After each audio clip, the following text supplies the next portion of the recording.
चलो boys, good morning all of you. तर आजच्या टॉपिक मध्ये आपण ब्लड टॉपिक वरती डिस्कशन करणार आहे. चला स्टार्ट करू. कोणताही टाइम पास न करता डायरेक्ट ब्लड कशावरती डिस्कशन करणार आहे? ब्लड वरती डिस्कशन करणार आहे. तर सगळ्यात पहिली गोष्ट, what is blood actually? Blood म्हणजे नक्की काय आहे किंवा what is the importance of blood? Blood का पाहिजे तुमच्या बॉडीमध्ये? तर जे पण तुम्ही डायजेशन करताय, जे पण तुम्ही ऑक्सिजन इनहेल करताय, कार्बन डायऑक्साइड काय करताय? एक्सहेल करताय. तर हे जे काय ऑक्सिजन तुम्ही आत घेतला तो कुठे गेला? लंग्स मध्ये गेला. मग लंग्स मधून तो ऑक्सिजन आपल्याला कुठपर्यंत पोहोचवायचा आहे? To the each and every part of our body. आपल्या बॉडीच्या प्रत्येक सेलला ऑक्सिजनची गरज आहे का? आहे. तर मग तो ऑक्सिजन हा बॉडी मधल्या प्रत्येक सेल पर्यंत पोहोचवण्याचं काम कोण करतं? ब्लड करतं. कसं करतं? अल्व्हिओलाई मधून ते ब्लड मध्ये जाणार ऑक्सिजन आणि मग ब्लड काय करणार? इकडून तिकडे पळणार. त्याला पळवायचं काम कोण करणार? हार्ट करणार. ऑफ कोर्स आपल्याला पळवायचं काम हार्टच करत असते. चला तर पुढे अजून काय दुसरं function sir? Yes of course, तुम्ही जेवण करता, मग काय होतं? डायजेशन होतं. तुमचं स्मॉल इंटेस्टाइन न्यूट्रिशन ऍब्सॉर्ब करतं त्या फूड मधून. मग न्यूट्रिशन ज्या वेळेस स्मॉल इंटेस्टाइनने ऍब्सॉर्ब केलं, आता न्यूट्रिशन कुठे आहे? स्मॉल इंटेस्टाइन मध्ये. पण न्यूट्रिशन आपल्याला कुठं पाहिजे? न्यूट्रिशन आपल्याला परत टोटल बॉडीच्या प्रत्येक सेलला पाहिजे. मग परत ते स्मॉल इंटेस्टाइन मधलं न्यूट्रिशन टोटल बॉडी मध्ये ते सर्क्युलेट करायचं काम परत कोणाचं आहे? ब्लडचं आहे. म्हणून हे ब्लड काय आहे? इम्पॉर्टंट आहे. क्लिअर आहे? चला तर मग ब्लड जे काय आहे actually how much litre of blood is in our body? आपल्या अडल्ट बॉडी मध्ये किती लिटर ब्लड असतं? तर लक्षात ठेवा 5 litre blood is present in our body. आपल्या बॉडी मध्ये किती लिटर ब्लड असतं? 5 लिटर ब्लड असतं. ठीक आहे, चालेल. चला तर आपलं जे काही ब्लड आहे that is actually made up of 2 factors किंवा 2 गोष्टीपासून बनलंय असं आपण म्हणू शकतो. तर सगळ्यात पहिली गोष्ट आहे दॅट इज द प्लाझ्मा. काय आहे? प्लाझ्मा. आणि दुसरी गोष्ट आहे formed elements. What? Formed elements. आता सर प्लाझ्मा म्हणजे काय? फॉर्म्ड एलिमेंट्स म्हणजे काय? चला सांगतो. प्लाझ्मा म्हणजे काय? सगळ्यात पहिली गोष्ट, आपलं जे काय ब्लड आहे ते लिक्विड आहे. सर तेवढं तर माहिती ना आम्हाला, आमचं ब्लड लिक्विड आहे. ओके चला. मग जो काही ती लिक्विड त्याला नेचर आलेला आहे, त्या ब्लडला लिक्विड नेचर कोणामुळे आलंय? प्लाझ्मामुळे आलंय. So plasma is actually in the form of liquid. आणि तो किती आहे रे? 55% आहे. प्लाझ्मा किती आहे? 55%. आणि फॉर्म्ड एलिमेंट्स किती आहेत? मग राहिलेले किती? 45%. मग फॉर्म्ड एलिमेंट्स मध्ये कोण येतं? फॉर्म्ड एलिमेंट्स मध्ये सेल्स येतात. कोण येतं? सेल्स येतात. मग सर प्लाझ्मा मध्ये कोण येतंय? प्लाझ्मा मध्ये मेनली येतं ते आहे वॉटर. काय आहे? वॉटर. प्लाझ्मा मध्ये सगळ्यात महत्त्वाचं काय आहे? वॉटर. मग वॉटर किती आहे? प्लाझ्मा मध्ये 92% वॉटर आहे. म्हणजे हे जे काय 55%, त्या 55%तला 90% जो काय भाग आहे, आता प्लाझ्माला आपण 100% कन्सिडर करणार, बरोबर ना? मग प्लाझ्मा जर इथे घेतलाय, समजा मी 1 लिटर प्लाझ्मा घेतलाय, तर त्या 1 लिटर प्लाझ्मा मध्ये 900 ml तर वॉटरच असणार. कळलं का? म्हणजे आता ह्याला 100% कन्सिडर करायचं. मग नाव वॉटर इज 92%. आणि दुसरा मेन फॅक्टर प्लाझ्मा मध्ये असतो that is actually the proteins. काय असतात? प्रोटीन्स असतात. मग कोणते प्रोटीन्स असतात? तर सगळ्यात पहिला प्रोटीन आहे फायब्रिनोजन. कोणता आहे? फायब्रिनोजन. दुसरा आहे अल्ब्युमिन. कोणता? अल्ब्युमिन. आणि तिसरा आहे कोणता आहे? ग्लोब्युलिन. कोणता आहे? ग्लोब्युलिन. मग पहिला आहे फायब्रिनोजन, दुसरा आहे अल्ब्युमिन, तिसरा आहे ग्लोब्युलिन. आणि जे आपला प्लाझ्मा आहे त्याचा कलर कसा आहे रे? त्याचा कलर आहे स्ट्रॉ कलर. स्ट्रॉ कलर म्हणजे थोडाफार येलोविश म्हणू शकतो आपण. So the colour of plasma is a straw colour. And sir what is the colour of blood? अरे ब्लडचा कलर सांगायची काय गरज आहे का? चला, ब्लडचा कलर कोणता आहे? रेड कलर आहे. And red colour of blood is because of RBCs, red blood corpuscles. मग आरबीसी रेड का आहेत सर? हिमोग्लोबिन रेड का आहे? कारण त्यामध्ये आयर्न आहे. आयर्न हा एलिमेंट आहे. क्लिअर आहे? मग आपल्या रक्ताचा रंग कसला आहे? लाल आहे. कसा आहे? लाल आहे. चला मग प्रोटीन्स. सगळ्यात पहिले काय बघितलं आपण? ब्लड कशापासून बनलंय? 2 गोष्टीपासून बनलंय. एक आहे प्लाझ्मा, दुसरा आहे फॉर्म्ड एलिमेंट्स. मग प्लाझ्मा आहे 55%, फॉर्म्ड एलिमेंट्स आहेत 45%. किती? 45%. मग प्लाझ्मा कशापासून बनलाय? वॉटर आणि प्रोटीन्स, वॉटर आणि प्रोटीन्स. मग प्लाझ्मा मध्ये वॉटर किती आहे? 92% आणि प्रोटीन्स आहेत. मग प्रोटीन कोणते कोणते? फायब्रिनोजन, अल्ब्युमिन आणि ग्लोब्युलिन. मग पुढे बघा, फायब्रिनोजनचं काम काय आहे? क्लॉटिंग. काय? क्लॉटिंग. आपला तुम्ही आता ग्राउंडवर खेळताय किंवा काहीतरी करताय, जर तुम्हाला कुठे कट लागला, खरचटलं, तर ब्लड काय होतं? फ्लो, ब्लड फ्लो व्हायला लागतं. मग ते ब्लड फ्लोच होत राहतं का रे कायम? नाही, थोड्या वेळानं काय होतं? बंद होतं. मग ते ब्लड फ्लो होण्याचं, व्हायचं थांबतं. म्हणजे नक्की काय होतं? ब्लड क्लॉटिंग होते. काय होते? ब्लड क्लॉटिंग होते. मग ते ब्लड क्लॉटिंग करण्याचं काम कोण करत असतं? फायब्रिनोजन हा प्रोटीन करत असतो. कोण करत असतं? फायब्रिनोजन. After that albumin. मग अल्ब्युमिनचं फंक्शन काय आहे सर? अल्ब्युमिनचं फंक्शन आहे ऑस्मो रेग्युलेशन. Osmoregulation. मग ऑस्मो रेग्युलेशन म्हणजे काय? तुमच्या सेल मध्ये जे पाणी जातंय, पाणी बाहेर येतंय, त्याला आपण काय म्हणतो? Actually osmosis. तर ते ऑस्मो रेग्युलेशन जे काय आहे प्लांट मध्ये, सॉरी आपल्या सेल मध्ये जे प्रोपोर्शन ऑफ द वॉटर आहे, that is maintained by the albumin. कोण करतंय? ऑस्मो रेग्युलेशन कोण करतंय? अल्ब्युमिन. After that globulin. हा ऍक्च्युअली डिफेन्स मेकॅनिझम शो करतो. काय करतो? डिफेन्स मेकॅनिझम शो करतो. तर लक्षात राहील, फायब्रिनोजन क्लॉटिंग साठी रिस्पॉन्सिबल आहे, albumin osmoregulation and globulin is showing the defence mechanism. Defence मध्ये हा काम करतोय कोण? ग्लोब्युलिन. राहील लक्षात? 100%. चला, तर मग हा काय झाला? प्लाझ्मा झाला. काय झाला? प्लाझ्मा झाला, which is in the form of a liquid. मग राहिले काय? Formed elements. मग फॉर्म्ड एलिमेंट्स मध्ये काय असतील? सेल्स असते. काय असतील? सेल्स असते. मग परत एकदा सांगा मला, प्लाझ्मा किती? 55%, फॉर्म्ड एलिमेंट्स 45%. कसं राहील का लक्षात? कन्फ्युजन होईल का? नाही होणार सर. का नाही होणार? कारण ब्लड कसं आहे? लिक्विड फॉर्म मध्ये. ब्लड कसं आहे? लिक्विड फॉर्म मध्ये. मग ब्लड जर लिक्विड फॉर्म मध्ये आहे, तर त्यामध्ये जास्त लिक्विड असणार की जास्त सॉलिड नेचर असणार? लिक्विड असणार. मग लिक्विड प्लाझ्मा आहे का सेल? प्लाझ्मा. मग जास्त कोण असणार? प्लाझ्मा. म्हणून प्लाझ्मा किती? 55% आणि सेल्स किती? 45%. फॉर्म्ड एलिमेंट्स म्हणजे सेल्स, आरबीसी, डब्ल्यूबीसी, प्लेटलेट्स. ठीक आहे? क्लिअर आहे? चला, नाव अजून एक गोष्ट सांगायची. हे जे आपलं सगळं ब्लड आहे किंवा हा जो काय प्लाझ्मा आहे, त्या प्लाझ्मा मधला जर फायब्रिनोजन हा क्लॉटिंग फॅक्टर आहे ना, काय आहे? Clotting factor. हा फायब्रिनोजन जर मी रिमूव्ह केला, तर माझ्याकडे जे लिक्विड राहील त्याला आपण म्हणत असतो, ऍक्च्युअली आपण त्याला काय म्हणत असतो? सिरम. काय म्हणत असतो? सिरम. आणि त्या सिरमचा कलर कसा असतो? त्या सिरमचा कलर असतो पेल येलो. कसला असतो? पेल येलो कलर सिरमचा. पण सिरम कधी बनतं? जर आपण ब्लड मधून फायब्रिनोजन रिमूव्ह केलं, प्लाझ्मा मधून फायब्रिनोजन रिमूव्ह केलं, तर आपल्याला काय बनतं? सिरम बनतं. राहील लक्षात? ओके, चला. Now come to the next topic, that is a formed elements. मग ब्लड मध्ये कोणते कोणते फॉर्म्ड एलिमेंट्स आहेत? तर ब्लड मध्ये जे फॉर्म्ड एलिमेंट्स आहेत, ऍक्च्युअली त्याला आपण सेल्स म्हणतो. काय म्हणतो? सेल्स म्हणतो. तर सगळ्यात पहिला आहे इरिथ्रोसाइट्स. काय? इरिथ्रोसाइट्स. दुसरा आहे ल्युकोसाइट्स. काय आहे? ल्युकोसाइट्स. आणि तिसरा आहे thrombocytes. Thrombocytes. Okay, CYTES. Okay, erythrocytes, leucocytes and thrombocytes. Erythrocytes म्हणजेच आरबीसी. इरिथ्रोसाइट्स म्हणजेच आरबीसी. ल्युकोसाइट्स म्हणजेच डब्ल्यूबीसी. आणि थ्रोम्बोसाइट्स म्हणजेच काय? प्लेटलेट्स. काय? Platelets. Good. Erythrocytes, leucocytes and thrombocytes. मग आता सगळ्यात पहिल्यांदा आपण इरिथ्रोसाइट्स विषयी बोलणार आहे, म्हणजेच आरबीसी विषयी बोलणार आहे. ठीक आहे? जसं मी सगळ्यात पहिल्यांदा सांगितलं, ब्लड मध्ये काय आहे? Plasma plus formed elements. Plasma 55%, formed elements 45%. मग प्लाझ्माला जर आपण 100% कन्सिडर केलं, तर वॉटर 90 to 90%. राहिलेला 6 to 8% काय असणार? प्रोटीन असणार. लाईक दॅट फॉर्म्ड एलिमेंट मध्ये इरिथ्रोसाइट्स आर 99%. फॉर्म्ड एलिमेंट मध्ये 99% नुसता इरिथ्रोसाइट्सच आहेत, आरबीसीच आहेत. आणि राहिलेल्या 1% मध्ये मग थ्रोम्बोसाइट्स प्लस ल्युकोसाइट्स आहेत. कळतंय का?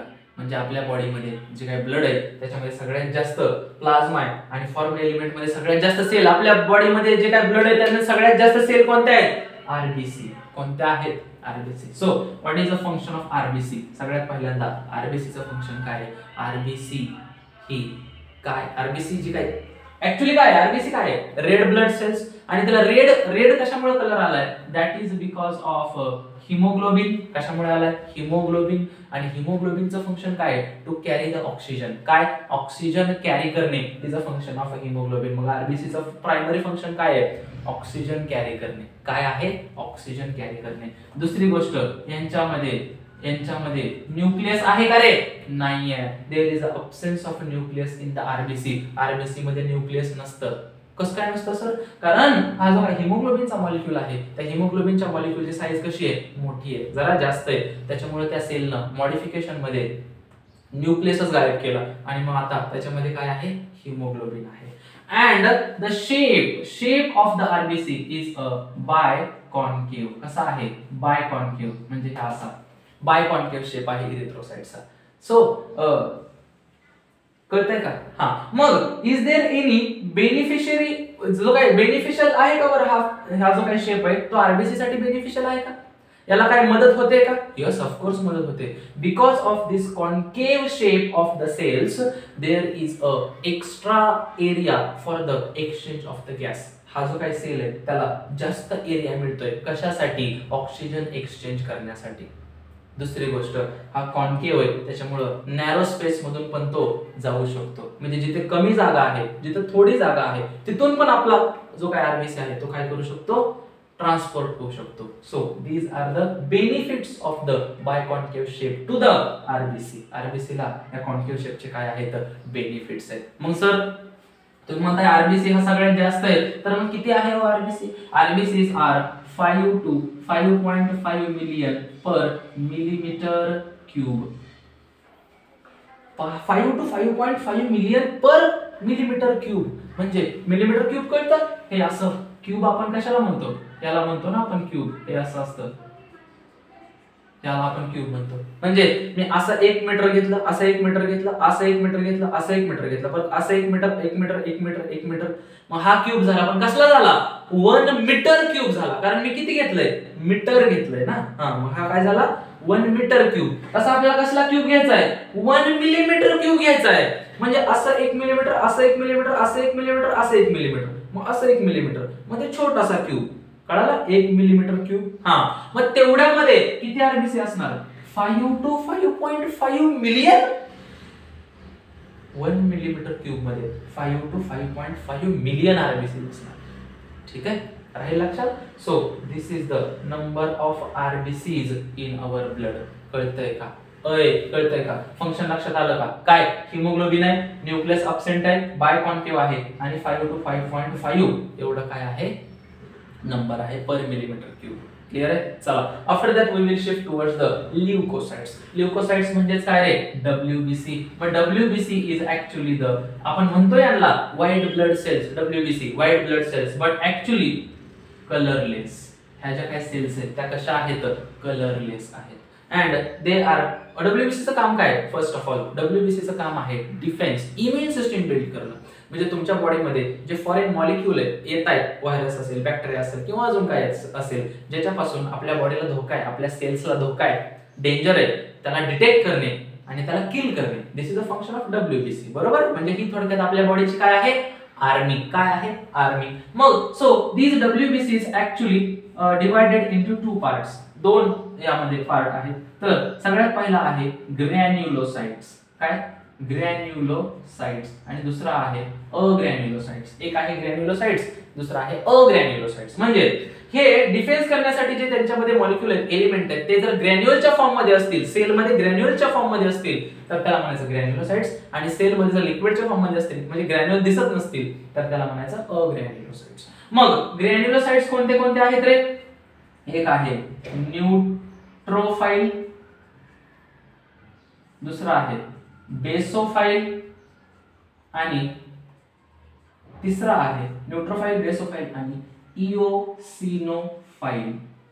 न्यूट्रोफाइल, बेसोफाइल आणि इओसिनोफाइल. आणि इकडे अग्रॅन्युलोसाइट्स मध्ये कोण येतं रे, एक येतं मोनोसाइट्स आणि दुसरं येतं लिम्फोसाइट्स. एक आहे मोनोसाइट्स आणि दुसरा आहे लिम्फोसाइट्स. ठीक आहे. चला, तर मग न्यूट्रोफाइल्स आणि मोनोसाइट्स हे जे काय दोन आहेत, आता हे ग्रॅन्युलोसाइट आणि अग्रॅन्युलोसाइट म्हणून भाग पडलाय, बट हे न्यूट्रोफाइल असू दे किंवा मोनोफाइल असू दे, हे काय आहे WBC, बरोबर आहे ना. हा, so the neutrophil and monocytes हे जे काय आहेत यांचं defence mechanism is based on the phagocytosis. हे दोन काय करतात, फॅगोसाइटोसिस. फॅगोसाइटोसिस म्हणजे काय आहे, हे असं बघितलंय तुम्ही, एक हा मॉलिक्यूल आहे, त्याच्या शेजारी सेल आहे, मग परत ही सेल स्वतःच थोडासा इलॉंगेट करते आणि मग नंतर तो मॉलिक्यूल डायरेक्ट त्या सेल मध्ये येतो, त्याला काय म्हणायचं, phagocytosis. So this is the mechanism of neutrophils and monocytes. मग WBC मध्ये न्यूट्रोफाइल, बेसोफाइल, इओसिनोफाइल, मोनोसाइट्स आणि लिम्फोसाइट्स एवढ्या सगळ्या गोष्टी आहेत. मग त्यामध्ये मला सांगा सगळ्यात जास्त कोणत्या सेल्स आहेत, तर WBC मध्ये सगळ्यात जास्त आहेत न्यूट्रोफाइल्स, अबाउट 60 to 65%, आणि सगळ्यात कमी कोणत्या आहेत, बेसोफाइल्स, ओन्ली 0.5%. राहील लक्षात. Okay. Eosinophile is responsible for or connected with the allergic conditions. जे आपल्याला allergic condition असतात त्या allergic condition सोबत डील करायचं काम कोण करत असतं, eosinophils करत असतात. लिम्फोसाइट्स असतात, त्यांच्या परत दोन प्रकार आहेत, एक आहे बी लिम्फोसाइट, दुसरा आहे टी लिम्फोसाइट, बरोबर आहे. मग बी लिम्फोसाइट आणि टी लिम्फोसाइट्स का बरं, ते तर लिम्फोसाइट्स आहेत, पण जे लिम्फोसाइट्स बोन मध्ये म्हणतात त्यांना आपण बी लिम्फोसाइट म्हणतो, आणि जे लिम्फोसाइट हे थायमस मध्ये म्हणतात, इथं असतं थायमस, थायमस मध्ये म्हणतात त्याला आपण म्हणतो टी लिम्फोसाइट. राहील लक्षात. ओके, 100% कळतंय. येस. चला मग next we will shift towards the platelets. आपण कसे, नंबर ऑफ WBC झाले, नंबर ऑफ WBC किती असतात आपल्या बॉडी मध्ये, म्हणजे त्या एका मिलीमीटर क्यूब मध्ये they are actually 6000 to 8000 WBCs per millimetre cube. Per millimetre cube actually म्हणजे 1 मिलीमीटर क्यूब घेतला मगाशी होता तो 1 मिलीमीटर छोटा वाला, त्यामध्ये किती WBC असणार, 6000 ते 8000 याच्या रेंज मध्ये WBC असणार. RBC किती, 5 to 5.5 मिलियन, ह्या 6000 ते 8000. राहील लक्षात नक्की. ओके, चल नेक्स्ट थ्रोम्बोसाइट्स. थ्रोम्बोसाइट्स मध्ये येतात प्लेटलेट्स. थ्रोम्बोसाइट्स म्हणजे काय, platelets. What is the primary function of platelets, the primary function of platelets is actually the clotting. काय, क्लॉटिंग. यांचं काम काय आहे, क्लॉटिंग हे काम आहे. And what is the number of platelets, प्लेटलेट्सचा नंबर काय असतो, number of platelets is 1,50,000 to 3,50,000 is the actually number of platelets per millimetre cube. 1,50,000 ते 3,50,000 एवढ्या प्लेटलेट्स आपल्या बॉडीमध्ये असतात. And the primary function of the platelets is the clotting of the blood. मग sir clotting of the blood एवढं important आहे का? यस ऑफकोर्स, कारण तुम्ही खेळताय, इकडे तिकडे जाताय, चुकून तुम्हाला कट लागला, जर समजा तुमचं ब्लड क्लॉटच नाही झालं, तर क्लॉटच नाही झालं तर सगळं ब्लड तुमच्या बॉडीमधून बाहेर येईल. मग तुमच्या बॉडीमधलं जर ब्लड कमी झालं तर न्यूट्रिशन प्रोव्हाइड होणार नाही, बॉडीला ऑक्सिजन मिळणार नाही, ऑक्सिजन नाही मिळाला तर तुमची बॉडी बेशुद्ध होईल ना. म्हणून दिस इज व्हेरी इम्पॉर्टंट. प्लेटलेट्स 1,50,000 ते 3,50,000 एवढ्या प्लेटलेट्स पाहिजेत तुमच्या बॉडीमध्ये, त्याला आपण काय म्हणतो, थ्रोम्बोसाइट्स असं म्हणतो. आणि जर तुमच्या बॉडीमधला हा प्लेटलेट्सचा काउंट कमी झाला तर ती एक कंडिशन आहे, त्याला आपण थ्रोम्बोसाइटोपेनिया असं म्हणतो. काय म्हणतो, thrombocytopenia. Thrombocytopenia this is a condition, येऊ शकते एक्झामला बरं का, थ्रोम्बोसाइटोपेनिया. तर हे म्हणजे काय, कंडिशन इन विच काय होतंय, आपल्या बॉडीमध्ये नंबर ऑफ प्लेटलेट्स कमी होत आहेत. कळतंय, अरे कळतंय का, कळालं. ब्लड दोन गोष्टी, प्लाझ्मा आणि foreign element. Plasma 55, formed 45. Foreign element मध्ये काय येतात, सेल्स, त्यामध्ये काय RBC WBC प्लेटलेट्स, त्यालाच आपण काय म्हणतो, इरिथ्रोसाइट्स, ल्युकोसाइट्स, थ्रोम्बोसाइट्स. मग इरिथ्रोसाइट्सचं हे सगळं हिमोग्लोबिन, बायकॉन्केव्ह, हे WBCचं हे सगळं ग्रॅन्युलर अग्रॅन्युलोसाइट्स, काय न्यूट्रोफाइल्स, बेसोफाइल्स, इओसिनोफाइल्स. लक्षात कसं ठेवायचं, मी तर अशी ट्रिक काढली आहे की बेंटेन माहिती आहे सगळ्यांना, कार्टून बेंटेन. तर बेंटेनच्या तोंडावरती असे dot dot dot dot dot dot असे पुरळे बेंटेनच्या तोंडावरती. सर काय संबंध आहे ना, संबंध बेन, BEN, बेन म्हणजे काय, बेंटेन.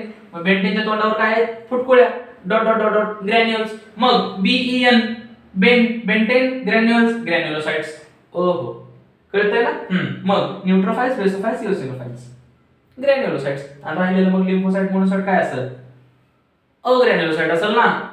कळतंय. नंतर थ्रोम्बोसाइट्स म्हणजे प्लेटलेट्स, क्लॉटिंग, आणि ह्याचं नंबर, आणि जर प्लेटलेट्स नंबर कमी झाला तर काय होणार, थ्रोम्बोसाइटोपेनिया होणार. आणि व्हॉट इज सिरम, सिरम म्हणजे काय, जर मी ब्लड मधलं फायब्रोजन, प्लाझ्मा मधलं फायब्रोजन कमी केलं तर क्लॉटिंग फॅक्टर जर मी काढून टाकला तर मला काय मिळेल, सिरम मिळेल. What is the colour of Serum, pale yellow. काय आहे, pale yellow. So this is actually the blood. Clear आहे. चला ठीक आहे, भेटू आपण नेक्स्ट लेक्चर मध्ये. पण कमेंट करा, नक्की कमेंट करा की लेक्चर कसं वाटतंय, काय चेंजेस पाहिजेत का, आणि नेक्स्ट व्हिडिओ तुम्हाला कशावरती पाहिजे. ठीक आहे, भेटू नेक्स्ट व्हिडिओ मध्ये. धन्यवाद.